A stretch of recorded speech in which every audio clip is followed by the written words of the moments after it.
کیا آپ بھی چاہتے ہیں کہ دکان پر زیادہ گراہک آئے؟ تو دکانداری کا طریقہ بدلیے، آج ہی اپنی دکان کو بنائیے آن لائن دکان۔ اپنی دکان کی ویب سائٹ بنائیے اور بزی ہو جائے، کال کریں آج ہی اور پائیے سوشل میڈیا پیکیج بالکل فری۔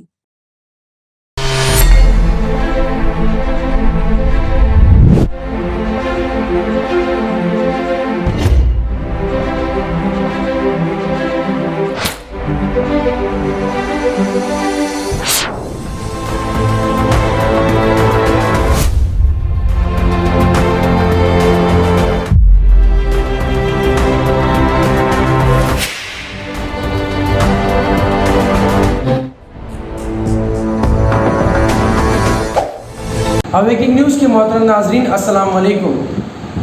خبر شروع کرنے سے پہلے سبسکرائب کیجیے ہمارے اس چینل کو، اپنے دوستوں کے ساتھ شیئر کیجیے اور کمنٹ ضرور کیجیے۔ اب آئے سرخیوں پر نظر کرتے ہیں۔ سید نصر اللہ کا تاریخی خطاب، بیت المقدس پر حملہ یعنی علاقائی جنگ اور اسرائیل کا زوال۔ دنیا میں اسلام دشمنی کینسر کی طرح پھیلتی جا رہی ہے، رجب Tayyip Erdogan. Subodh جائسوال C B آئی کے نئے سربراہ مقرر۔ سعودی عرب کا سفر کرنے والے ہندوستانیوں کے لیے ویکسین لازمی۔ واٹس ایپ کا حکومت کے ڈیجیٹل اصولوں کے خلاف ہائی کورٹ سے رجوع۔ ریاستی حکومت عوام کی طبی سہولیات فراہم کرنے کی پابند، نائب وزیر اعلیٰ اے پی امجد باشا۔ سینئر رپورٹر یوسف علی خان کی رپورٹ۔ ضلع کڑپا میں آج 877 نئے مریض مصدقہ، جملہ تعداد 91,021 ہو گئی۔ سینئر رپورٹر یوسف علی خان کی رپورٹ۔ آل انڈیا آئیڈیل ایسوسی ایشن کڑپا کی جانب سے پرائیویٹ ٹیچرز میں ضروری اشیاء کی تقسیم، ہمارے نمائندے خالق علی خان کی رپورٹ۔ اب آئے خبریں تفصیل کے ساتھ سماعت کرتے ہیں۔ سید نصر اللہ کا تاریخی خطاب، بیت المقدس پر حملہ یعنی علاقائی جنگ اور اسرائیل کا زوال۔ فارس نیوز ایجنسی کی رپورٹ کے مطابق حزب اللہ لبنان کے سیکرٹری جنرل سید حسن نصر اللہ نے عید مزاحمت اور آزادی کے مناسب پر 25 مئی کی رات اپنے خطاب میں کہا کہ ماہ مبارک رمضان کے بعد گزشتہ دنوں ان کے حاضر نہ ہونے کی وجہ ان کی بیماری تھی۔ انہوں نے کہا کہ غزہ کی حالت پر شروع سے ہی لبنانی بھائیوں اور باہر رہنے والے ساتھیوں کے ذریعے رابطے میں رہا اور اب ہم دو عظیم کامیابیوں کا یعنی 25 مئی 2000 لبنان میں اور 21 مئی 2021 غزہ میں جشن منائیں گے۔ ان کا کہنا تھا کہ فلسطینی مزاحمتی تحریک کے رہنماؤں اور ان کے فوجی شاخوں کے کمانڈروں نے حالیہ جھڑپوں میں اپنی طاقت کا مظاہرہ کیا۔ سید حسن نصر اللہ نے جنرل قاسم سلیمانی سمیت لبنان، فلسطین اور ان عرب ممالک کے شہداء کو یاد کیا جنہوں نے جنوبی لبنان کی آزادی میں اپنا کردار ادا کیا۔ سنكون خائفين أو قلقين أو متربصين أو حنعمل حسابات كتير في الرد على عدوانه، هو مشتبه في هذا الظن. نحن لن نتسامح ولن نتساهل على الإطلاق مع أي خطأ، مع أي تجاوز، مع أي حركة عدوانية من قبل العدو الإسرائيلي على كامل الأراضي اللبنانية۔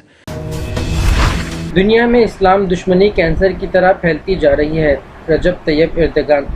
غیر ملکی خبر ایجنسی کے مطابق پہلے عالمی میڈیا و اسلام و فوبیا سمپوزیم سے خطاب کے دوران ترکی صدر نے کہا کہ 9/11 کے بعد سے امریکہ کی شروع کردہ مسلمانوں کے خلاف حکمت عملی نے دنیا کے کئی معاشروں میں پہلے سے ہی موجود اسلام دشمنی کے وائرس کو مزید شہ دی ہے۔ دوسری جنگ عظیم کے دوران یہودی نسل کشی پر شدید رد عمل کا مظاہرہ کرنے والے اب مسلمانوں کو ہدف بنائے ہوئے ہیں۔ ترکی صدر نے مزید کہا کہ دنیا میں اسلام دشمنی کینسر کی طرح پھیلتی جا رہی ہے۔ حقیقت سے منہ پھیر لینے والوں نے اسلام کے خلاف نہیں بلکہ اپنے مستقبل سے دشمنی مول لے رکھی ہے۔ Siz kanlı ellerinizle bir tarih yazıyorsunuz. Bunu söylemeye bizleri mecbur ettiniz. Çünkü biz bu konularda çok daha fazla duramayız, durmayacağız.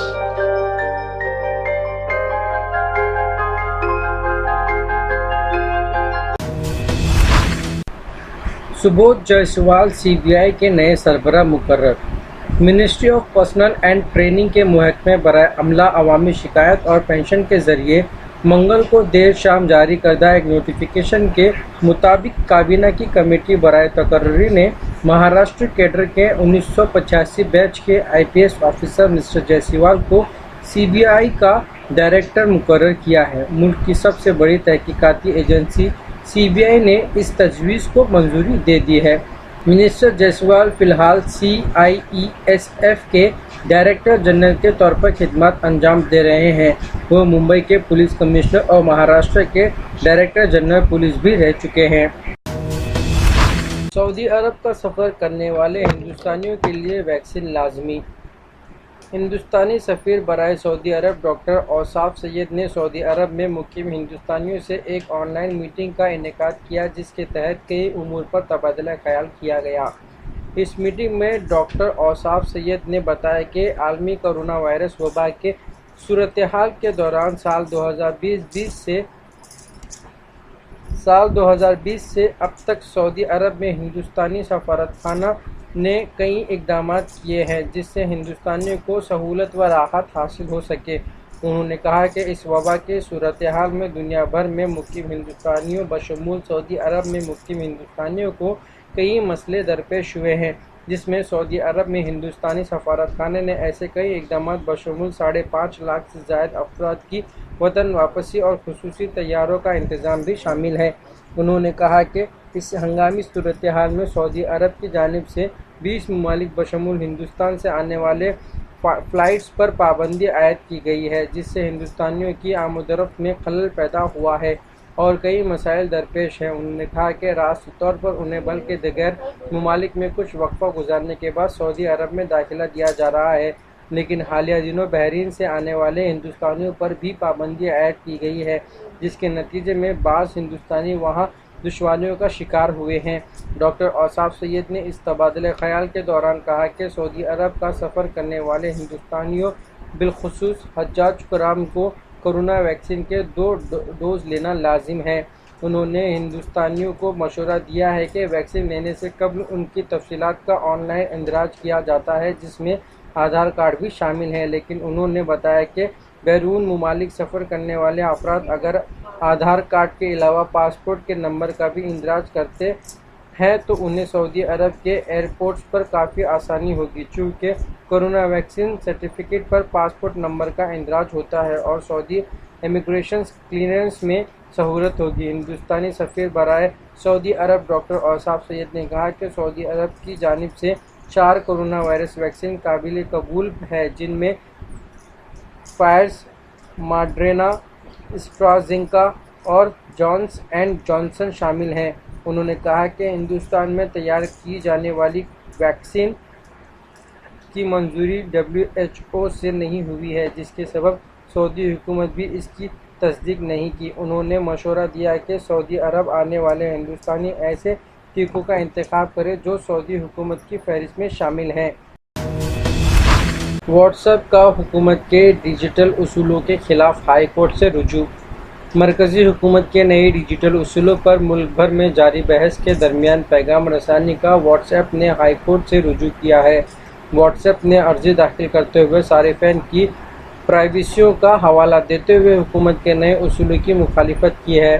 What's app کا کہنا ہے کہ نئے اصولوں سے صارفین کی پرائیویسی کو توڑنے کے لیے مجبور کریں گے۔ فیس بک کی مالکیت واٹس ایپ نے منگل کے روز عدالت عالیہ میں عرضی داخل کی۔ خیال رہے کہ مرکزی حکومت نے جو نئے ڈیجیٹل اصول متعارف کرائے ہیں، اس کے تحت حکومت کی طرف سے پوچھے جانے والے واٹس ایپ کو لازمی طور پر یہ بتانا ہوگا کہ گردش کرنے والے کوئی پیغام سب سے پہلے کس موبائل سے بھیجا گیا ہے۔ قبل ازیں واٹس ایپ نے ایک بیان جاری کر کے کہا، چیٹ کو ٹریس کرنے کے لیے مجبور کرنے والا یہ قانون واٹس ایپ پر آ رہے میسیجز کا فنگر پرنٹ رکھنے کے مترادف ہے۔ اگر ہم ایسا کرتے ہیں تو اینڈ ٹو اینڈ انکرپشن بے معنی ہو جائے گا اور اس سے لوگوں کے حق رازداری کی خلاف ورزی ہوگی۔ ریاستی حکومت عوام کی طبی سہولیات فراہم کرنے کی پابند۔ نائب وزیر اعلیٰ AP امجد باشا۔ سینئر رپورٹر یوسف علی خان کی رپورٹ۔ نائب وزیر اعلیٰ AP امجد بادشاہ نے آج کڑپا کے اکایا پلی میں واقع پرائمری ہیلتھ سینٹر میں عصری کاموں کا سنگ بنیاد رکھا۔ اس موقع پر امجد بادشاہ نے کہا کہ ریاست کی حکومت ریاست کے ہر ایک شہری کی طبی ضروریات کی تکمیل کو یقینی بنانے کام کر رہی ہے۔ ہر ایک سچیوالم کے حدود میں ایک ہیلتھ سینٹر قائم کیا جا رہا ہے، جس کا مقصد عوام کو ان کے رہائش کے قریب ہی تمام طبی سہولیات مہیا کرنا ہے۔ ہر ایک ہیلتھ سینٹر میں ایک MBBS ڈاکٹر کا تقرر کیا جائے گا۔ کڑپا کے 8 پرائمری ہیلتھ سینٹروں کو فی سینٹر 80 لاکھ روپے منظوری دی گئی ہے تاکہ ان کو جدید سہولیات سے آراستہ کیا جا سکے۔ آنے والے دنوں میں شہر کڑپا میں مزید بہتر سینٹر قائم کیے جائیں گے، جس میں لیب، اسٹاف نرس اور ایک ڈاکٹر موجود رہیں گے، جہاں پر بہتر طبی سہولت مہیا کی جائے گی۔ امجد بادشاہ نے عوام سے کووڈ ویکسین لازمی لینے کی خواہش کرتے ہوئے کہا کہ ضلع میں کورونا وائرس وبا تیزی سے پھیل رہی ہے، جسے دیکھتے ہوئے ہر ایک عوام ویکسین کو لازمی لے، ساتھ ہی احتیاطی تدابیر کو اختیار کرے، ہر ایک شخص ماسک لازمی استعمال کرے، سماجی دوری کا لحاظ رکھے اور کرفیو کی پابندی کرتے ہوئے عوام کے تعاون سے ہی اس وبا کا سدباب کیا جا سکتا ہے۔ اس موقع پر میئر کڑپا سریش بابو، 47ویں ڈویژن کے کارپوریٹر اور دوسرے موجود تھے۔ ضلع کڑپا میں آج 877 نئے مریض مصدقہ، جملہ تعداد 91,021 ہو گئی۔ سینئر رپورٹر یوسف علی خان کی رپورٹ۔ ضلع کڑپا میں کورونا کا قہر جاری ہے۔ آج پھر 877 نئے مریض مثبت پائے گئے، جس سے یہ تعداد بڑھ کر 91,021 ہو چکی ہے۔ تاحال 85,486 مریض مکمل صحت یاب ہو کر ڈسچارج ہو چکے ہیں۔ آج تک 605 مریضوں کی اس وبا سے موت واقع ہو چکی ہے۔ ضلع بھر میں 3,821 مریضوں کا ہوم آئسولیشن میں علاج چل رہا ہے۔ آج 1,221 مریض مکمل صحت یاب ہو کر ڈسچارج ہوئے ہیں۔ ضلع میں یہ بیماری پھیلتی جا رہی ہے۔ ضلع کے دور دراز مواضعات تک بھی اس بیماری تیزی سے پھیل رہی ہے۔ عوام میں لاپرواہی کا رجحان جاری ہے، اس لیے محکمہ پولیس کی جانب سے لاپرواہ افراد کے خلاف کارروائیوں کا سلسلہ بھی جاری ہے۔ ہمارے نمائندے مطر علی خان کی رپورٹ۔ ضلع SP کڑپا KN انوبراجن کے احکامات کے تحت ضلع بھر میں کرفیو کے دوران باہر نکلنے والوں کے خلاف اور بغیر ماسک کے باہر نکلنے والوں کے خلاف کارروائیوں کا سلسلہ جاری ہے۔